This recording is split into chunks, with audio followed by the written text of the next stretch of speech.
இஸ்ரவேல் ஜனங்கள் முன்புறம் செங்கடல், பின்புறம் பார்வோனின் படை, சுற்றிலும் பயம். அந்த நேரத்தில் தேவன் சொன்ன வார்த்தை, நீங்கள் சும்மா இருங்கள், நான் உங்களுக்காக யுத்தம் செய்வேன். சில யுத்தங்களை மனித பலத்தால் ஜெயிக்க முடியாது, அது ஜெபத்தில் மட்டுமே ஜெயிக்கப்படும். சில கதவுகளை உன் முயற்சி திறக்காது, தேவனின் கரம் திறக்கும். இன்று உன்னை எதிர்த்து நிற்கும் கடன் பிரச்சனை, குடும்ப கண்ணீர், உடைந்த உறவுகள், நோய், அவமானம், எதிரிகளின் சதி, இதையெல்லாம் பார்த்து பயப்படாதே.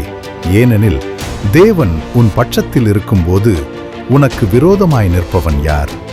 மனிதர்கள் எதிர்க்கலாம், சூழ்நிலைகள் எதிராக இருக்கலாம், ஆனால் சர்வ வல்லவர் உனக்காக நிற்கும்போது எந்த ஆயுதமும் உன்னை ஜெயிக்காது.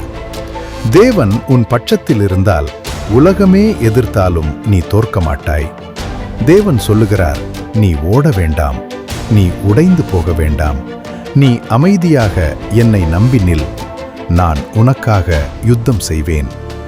செங்கடலை பிளந்த தேவன் உன் பிரச்சனையிலும் வழி உருவாக்குவார். இன்று உன் கண்ணீர் நாளை உன் சாட்சியாக மாறும்.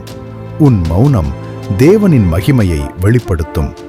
இனி போராட வேண்டியது நீங்கள் அல்ல, தேவனே உங்களுக்காக யுத்தம் செய்வார். ஆமேன்.